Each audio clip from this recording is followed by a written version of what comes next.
You are watching a short tutorial on how to buy shares of PLS Group Ltd, an Australian industrial materials and services company listed on CBOE AUS under the ticker PLS.ASX. This content is educational only and not financial advice. To trade PLS.ASX, you need a brokerage account. I will use eToro as an example to illustrate the process. After registering, you will need to verify your account with an identity document and add funds before buying.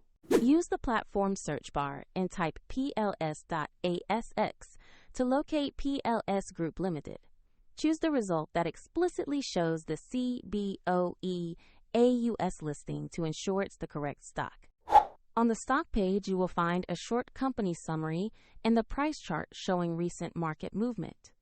Verify the ticker and listing one more time to confirm this is the correct asset.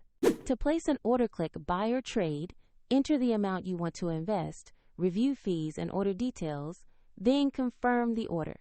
If the market is closed, your order may be queued as a pending order, and if you do not have enough funds, the platform will prompt you to add them before completing the trade. After execution, your new position will appear in your portfolio where you can monitor it.